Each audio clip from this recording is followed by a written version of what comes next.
Kolkata rape और murder case को लेकर इस वक्त एक बड़ी खबर आ रही है। सीबीआई आरजीकर मेडिकल कॉलेज के पूर्व प्रिंसिपल संदीप घोष का पॉलीग्राफी टेस्ट कराएगी। इसके अलावा उन 4 ट्रेनी डॉक्टर्स का भी पॉलीग्राफी टेस्ट कराया जाएगा जिन्होंने आखिरी बार मृतका के साथ डिनर किया था। इसके लिए सीबीआई ने कोर्ट में अर्जी दी है। सभी 4 ट्रेनी डॉक्टर्स और संदीप घोष को पेश किया गया है। पॉलीग्राफी टेस्ट के लिए जज और जिसका पॉलीग्राफी टेस्ट होना है उसका भी कंसेंट लेना जरूरी होता है। इसके अलावा केस के मुख्य आरोपी संजय रॉय का पॉलीग्राफी टेस्ट कराने का मामला भी कोर्ट में है, जिस पर कल फैसला आ सकता है। कोलकाता रेप और मर्डर केस के गुनहगारों के खिलाफ सीबीआई जांच फुल स्विंग में चल रही है। सीबीआई की जांच 25 किरदारों के इर्द गिर्द घूम रही है। किरदार नंबर 1 संजय रॉय, जो इस केस का मुख्य आरोपी है, जबकि किरदार नंबर 2 है आरजीकर मेडिकल कॉलेज का पूर्व प्रिंसिपल संदीप घोष, जिससे अब तक 6 बार सीबीआई पूछताछ कर चुकी है, लेकिन अभी तक उसे क्लीन चिट नहीं मिली है। किरदार नंबर 3 वो लोग हैं जिन्होंने सेमिनार हॉल में सबसे पहले ट्रेनी डॉक्टर की लाश देखी थी। किरदार नंबर 4 और 5 पीड़िता के माता पिता हैं जिन्होंने बेटी की लाश को देखा था। किरदार नंबर 6 मेडिकल कॉलेज का असिस्टेंट सुपरिटेंडेंट है, जिसने पहला कॉल परिवार को किया और कहा कि बेटी ने आत्महत्या कर ली है। किरदार नंबर 7 से 10 पीड़िता के साथ खाना खाने वाले 4 ट्रेनी डॉक्टर हैं जिन्हें वारदात की रात साथ में ट्रेनी डॉक्टर के साथ डिनर किया था। किरदार नंबर 11 डिलीवरी बॉय है, जिसने खाना लाकर दिया था। किरदार नंबर 12 एएसआई अरूप दत्ता है, जिसकी बैरक में जाकर संजय रॉय क्राइम करने के बाद सो गया था। किरदार नंबर 13 सौरभ है, जो संजय का दोस्त है, जिसने संजय के साथ शराब पी थी। किरदार नंबर 14 से 17 पीड़िता के करीबी 4 जूनियर डॉक्टर हैं, जबकि किरदार नंबर 18 से 22 पोस्टमार्टम करने वाले 5 डॉक्टर हैं। किरदार नंबर 23 अस्पताल की एक अधिकारी बुलबुल है, जबकि किरदार नंबर 24 चेस्ट विभाग के अधिकारी हैं। किरदार नंबर 25 में उन 49 ग्राउंड स्टाफ को सीबीआई ने रखा है जो घटना के समय अस्पताल में ड्यूटी पर थे। कोलकाता के आरजीकर मेडिकल कॉलेज अस्पताल में 9 अगस्त को हुए ट्रेनी डॉक्टर के रेप मर्डर केस में सुप्रीम कोर्ट में सुनवाई हुई। इसके बाद एम्स के डॉक्टरों ने 11 दिन से चल रही हड़ताल खत्म कर दी। सुनवाई के दौरान सीजीआई ने कहा कि डॉक्टर काम पर लौट आए, वापस आने के बाद आप पर कोई एक्शन नहीं लिया जाएगा। सीजीआई ने राज्य सरकारों से भी डॉक्टरों की सुरक्षा के इंतजाम करने के लिए कहा है। इसके अलावा केंद्रीय स्वास्थ्य मंत्रालय को निर्देश दिया कि वो राज्य मुख्य सचिवों और डीजीपी के साथ मिलकर अस्पतालों में डॉक्टर्स की सुरक्षा सुनिश्चित करें।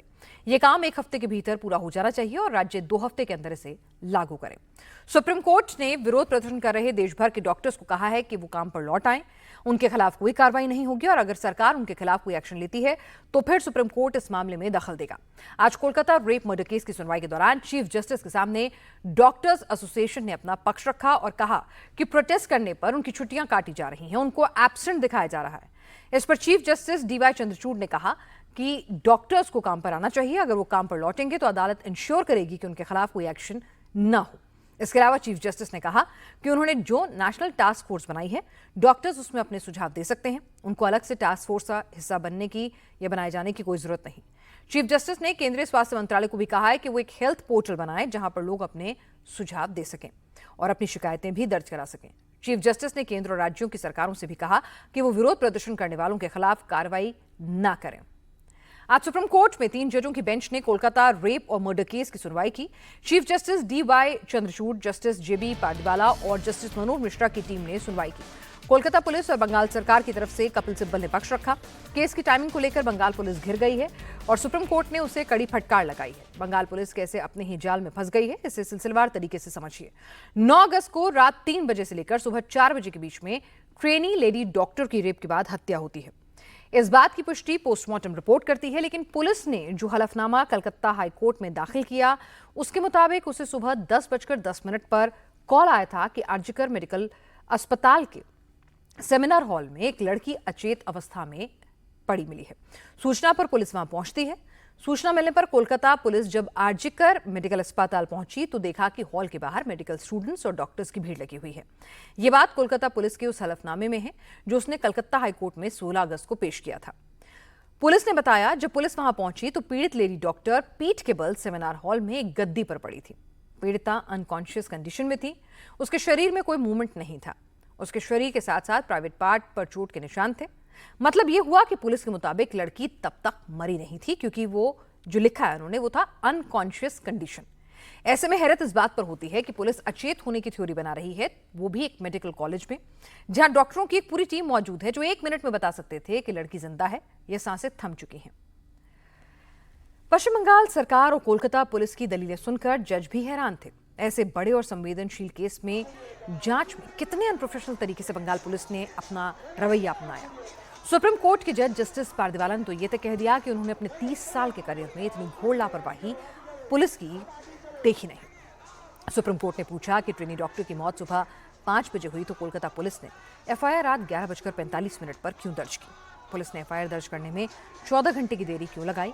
आखिर पश्चिम बंगाल सरकार और कोलकाता पुलिस किसे बचाने की कोशिश कर रही थी जो इतना वक्त लग गया, और वो भी इतने संवेदनशील केस पर इतना समय बर्बाद किया गया। सुप्रीम कोर्ट ने आरोपी प्रिंसिपल संदीप घोष पर भी कड़ी टिप्पणी करते हुए पूछा कि उन्होंने कॉलेज आकर सबसे पहले एफआईआर खुद क्यों नहीं दर्ज कराई। कोर्ट ने ममता सरकार के वकीलों से पूछा कि यह बेहद चौंकाने वाला है कि ट्रेनी डॉक्टर की मौत को अननेचुरल बताने से पहले पुलिस ने पोस्टमार्टम क्यों करा लिया। पोस्टमार्टम रिपोर्ट के मुताबिक डॉक्टर की डेथ रात 3 से 4 बजे के बीच होती है, लेकिन ममता बनर्जी की पुलिस कोलकाता हाईकोर्ट में जो हलफनामा दाखिल करती है उसमें कुछ और ही कहानी बयां की है। उसके मुताबिक उसे सुबह 10:10 पर कॉल आया था कि आरजीकर मेडिकल कॉलेज के सेमिनार हॉल में एक ट्रेनी डॉक्टर अचेत अवस्था में पड़ी है। इसके बाद पुलिस वहां पहुंची। यहां से आरोपियों को बचाने का खेल शुरू होता है। सुप्रीम कोर्ट ने वहां तैनात महिला एएसपी अधिकारी की भूमिका पर भी कड़ी टिप्पणी की है।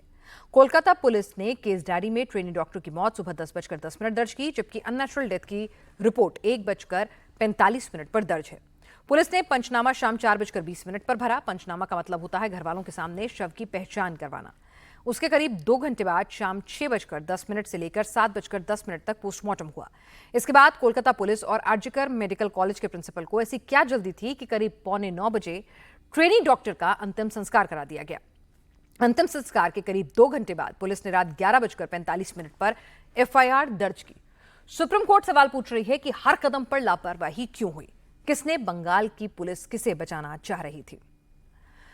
कोलकाता पुलिस की जांच पर चीफ जस्टिस ने भी सवाल उठाए। सीबीआई ने जो स्टेटस रिपोर्ट दी है उसमें ये बड़ी बातें निकलकर सामने आई हैं।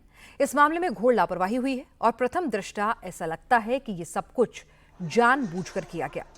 चीफ जस्टिस डीवाई चंद्रचूड़ ने कहा कि जब सुबह 10:10 पर पुलिस को सूचना मिली तब से लेकर रात 11:45 तक क्राइम सीन को सिक्योर क्यों नहीं किया गया, उसे सील क्यों नहीं किया गया, सबूत जुटाने आदि का काम रात 11:30 बजे के बाद क्यों किया गया। तब तक कोलकाता पुलिस क्या कर रही थी, और क्राइम सीन अगर ओपन था तो उससे छेड़छाड़ हो सकती थी, जिसका जिक्र सीबीआई ने अपनी स्टेटस रिपोर्ट में कहा है। दरअसल सुबह 3 से 4 बजे के बीच जब लड़की वहां चेत अवस्था में पड़ी हुई थी तब से रात 11:15 बजे तक एफआईआर दर्ज होने तक सेमिनार हॉल को सील ही नहीं किया गया। वहां साफ सफाई के नाम पर सबूत मिटाने की कोशिश की गई, ऐसा सीबीआई की स्टेटस रिपोर्ट में कहा गया है। क्राइम सीन की वीडियोग्राफी भी पुलिस ने तब कराई जब मेडिकल कॉलेज में पढ़ने वाले ट्रेनी डॉक्टर्स ने दबाव बनाया। सीबीआई ने सुप्रीम कोर्ट को बताया कि उन्हें हादसे के 5 दिन बाद रिपोर्ट मिली है। कोलकाता पुलिस ने अपने हलफनामे में कहा है कि जब पुलिस वहां पहुंची तो सेमिनार हॉल के बाहर मेडिकल स्टूडेंट्स और डॉक्टर्स की भीड़ लगी हुई थी। लेडी डॉक्टर पीठ के बल सेमिनार हॉल में गद्दी पर पड़ी थी। पीड़िता अनकॉन्शियस कंडीशन में थी। शरीर में कोई मूवमेंट नहीं था। उसके शरीर के साथ साथ प्राइवेट पार्ट पर चोट के निशान थे। मतलब ये कि पुलिस के मुताबिक लड़की तब तक मरी नहीं थी क्योंकि वो अनकॉन्शियस कंडीशन में थी। सवाल यह है कि आमतौर पर पुलिस को भी आप इतना ट्रेन करते हैं, वहां डॉक्टर्स भी मौजूद थे। अस्पताल की एक घटना थी कि वो देखकर बता सके कि कोई जिंदा है या मरा हुआ है, सांसें चल रही हैं या उखड़ गई हैं। डॉक्टरों को कंफर्म करने में ज्यादा वक्त नहीं लगता है। और जाहिर सी बात है, अगर आप किसी को अनकॉन्शियस अपने साथी को देखेंगे या किसी हॉल में किसी भी शख्स को आप अनकॉन्शियस देखेंगे और आप डॉक्टर हैं और वो अस्पताल में घटना हुई है, तो सबसे पहला नेचुरल रिएक्शन होगा देखना कि उसकी सांसें चल रही हैं कि नहीं। तो क्या ये नहीं देखा गया था? पीड़िता भी कोई बाहरी नहीं थी, वहीं की डॉक्टर थी। तो जानकार परिचित कलीग ऐसी स्थिति में रहा होगा। तो पुलिस ने अनकॉन्शियस क्यों लिखा है? पुलिस को खुद नहीं पता चला, आसपास के डॉक्टर्स ने ब्रीफ नहीं दिया, ये बात जो है वो हजम नहीं होती है। सीबीआई ने सुप्रीम कोर्ट में पेश की गई स्टेटस रिपोर्ट में कहा है कि इस केस में पुलिस ने लीपापोती की कोशिश की। अंतिम संस्कार के बाद एफआईआर दर्ज हुई है। सीबीआई ने अदालत को यह भी बताया कि घटना की सूचना पीड़िता के परिजनों को देरी से दी गई। परिवार को पहले सुसाइड की खबर दी गई। मर्डर को सुसाइड बताने की कोशिश करना भी संदेह पैदा करता है कि मंशा क्या थी आपकी। वारदात पर पर्दा डालने की कोशिश हुई, ये शक भी पैदा करता है। कोर्ट ने भी कहा कि पुलिस डायरी और पोस्टमार्टम के वक्त में अंतर है। आरोपी की मेडिकल जांच पर भी कोर्ट ने गंभीर सवाल उठाए हैं। सुप्रीम कोर्ट के वकीलों का कहना है कि इस केस में एक एक चीज की बारीकी से जांच की जा रही है। सुप्रीम कोर्ट की हर एजेंसी के कामकाज को मॉनिटर किया जा रहा है। जहां से भी उसे लगता है कि लापरवाही हुई है, कोर्ट इस पर जवाब मांग रहा है। कोलकाता पुलिस के अगेंस्ट में जो एक एलिगेशन लग रहे हैं, तो उस एलिगेशंस की जो प्रूफ है या वो कितने एलिगेशंस ट्रू हैं उसको लेकर कोर्ट द्वारा इंक्वायरी की जा रही है और एक एक चीज़ को देखा जा रहा है। सुप्रीम कोर्ट द्वारा ये पिछली डेट पर भी यह अपील की गई थी कि डॉक्टर जो है अपने काम पर लौटें और प्रोटेस्ट वो किसी तरह का ना करें। हमारा ये डिमांड था कि हमें उस आयोजित जो नेशनल टास्क फोर्स है उसमें इंक्लूड किया जाए, जिसको उन्होंने जो है क्या बोलते हैं एक्सेप्ट किया है और उन्होंने बोले सारे भी जो है जितने भी आरडीएज हैं उनके रिकमेंडेशंस लिए जाएंगे। उसमें हमने ये भी रिक्वेस्ट किया कि एट द अर्लीस्ट अगर प्रोटेस्ट को कॉल ऑफ करना है तो एट द अर्लीस्ट इस चीज़ को सुना जाए। उनको कुछ कंक्रीट नहीं दिखेगा तब तक वो प्रोटेस्ट से कैसे हटें। सो सीजीआई का भी इस पर कहना है कि हम कॉन्स्टिट्यूट किए हैं और हम इस चीज़ पर चाह रहे हैं कि तुरंत से तुरंत कोई चीज़ हम उसको हल निकालें। कोलकाता में इस मामले की जांच में ममता सरकार की लिपापोती को लेकर बीजेपी लगातार प्रदर्शन कर रही है। बीजेपी नेता अग्निमित्र पॉल ने ममता बनर्जी की सरकार को बर्खास्त करने की मांग रखी है। अदालत ने बोले, हाँ सुप्रीम कोर्ट बोले, हम नहीं बोल रहे। तो ये पूरी 355 या 356 के तरफ हम लोग जा रहे और हम लोग चाहते हैं हम लोग को सुरक्षा हो, नागरिक पश्चिम बंगाल का सुरक्षा हो, सुरक्षित रहे। इसलिए और ममता बनर्जी का एक ही दावी, ममता बनर्जी का पदत्याग। कोलकाता रेप मर्डर केस में पीड़िता के परिवार ने कलकत्ता हाईकोर्ट में हलफनामा दायर किया। हलफनामे में कई चौंकाने वाली बातें कही गई हैं।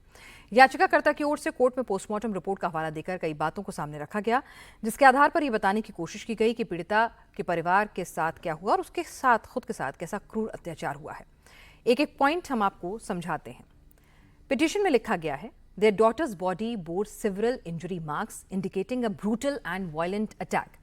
यानी उनकी बेटी के शरीर पर घाव के कई निशान थे जो साबित करते हैं कि उस पर क्रूर और काफी हिंसक हमला हुआ।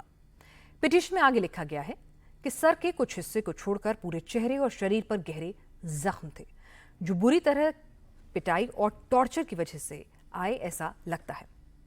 पिता ने अपने हलफनामे में कहा है कि दोनों कान पर चोट के निशान थे जो साबित करते हैं कि उनकी बेटी ने मौत से पहले जरूर कड़ा संघर्ष किया होगा। कलकत्ता हाई कोर्ट में जो हलफनामा दायर हुआ है उसमें कहा गया है कि उसके होठ पर चोट के निशान थे, जिससे लगता है कि उसका मुंह भींचा गया था ताकि वो चिल्ला न सके, शोर न मचा सके। बीजेपी नेता सुवेंदु अधिकारी ने ममता बनर्जी पर आरोप लगाया कि वो आरोपी प्रिंसिपल घोष को बचा रही हैं। उन्होंने सुप्रीम कोर्ट से कहा है कि इस बात की जांच कराई जाए कि ममता बनर्जी का आरोपी प्रिंसिपल संदीप घोष से कनेक्शन क्या है। सुप्रीम कोर्ट को इस पहलू पर भी फौरन ध्यान देना चाहिए।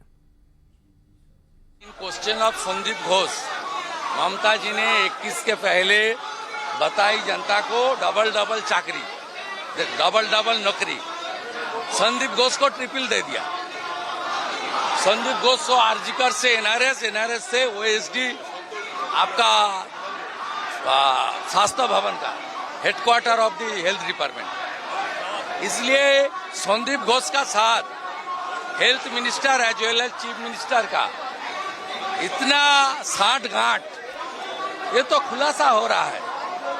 इसलिए इतना हॉरिबल इंसिडेंट कौन लोग छुपाना चाहता है, किस लिए चाहता है, ये सब सुप्रीम कोर्ट और जांच एजेंसी को बहुत सीरियसली देखना चाहिए। और इस केस में सवालों में घिरी ममता बनर्जी ने एक चिट्ठी प्रधानमंत्री मोदी को लिखी, जिसमें उन्होंने कहा है कि मैं ध्यान में बलात्कार की नियमित और बढ़ती घटनाओं की ओर आपका ध्यान दिलाना चाहती हूं। पूरे देश में मामले सामने आते हैं और कई मामलों में हत्या के साथ बलात्कार भी होते हैं। ये देखना भयावह है कि पूरे देश में प्रतिदिन लगभग 90 बलात्कार के मामले सामने आते हैं जो समाज और राष्ट्र के आत्मविश्वास और विवेक को झकझोर देने वाले हैं। इसे समाप्त करना हम सभी का परम कर्तव्य है ताकि महिलाएं सुरक्षित महसूस करें। ऐसे गंभीर और संवेदनशील मुद्दों को ऐसे नृशंस अपराधों में शामिल व्यक्तियों के खिलाफ अनुकरणीय दंड का प्रावधान करने वाले कड़े केंद्रीय कानून के माध्यम से व्यापक तरीके से संबोधित करने की आवश्यकता है। ऐसे मामलों में त्वरित सुनवाई के लिए फास्ट ट्रैक विशेष अदालतों की स्थापना पर भी प्रस्तावित कानून में विचार किया जाना चाहिए ताकि ऐसे मामलों में सुनवाई 15 दिनों के भीतर पूरी की जा सके। ये जानकारी पश्चिम बंगाल की सीएम ममता बनर्जी के मुख्य सलाहकार अल्पन बंदोपाध्याय ने दी है। लेकिन सवाल ममता बनर्जी से भी उठता है कि ठीक है, जो आप चाहती हैं और कड़े कानून बने, आपकी मांग वाजिब है, लेकिन कम से कम आपकी पुलिस बचाने की कोशिश तो ना करे, इस तरह के लूपहोल्स तो ना छोड़े, और अगर छोड़ रही है तो फिर इसे आप वाम और राम की साजिश ना करार दें, बल्कि महिला मुख्यमंत्री होने के नाते सेंसिटिविटी दिखाते हुए कम से कम मुखर तौर पर कुछ एक्शन लेती हुई दिखें और कुछ करती हुई नजर आए।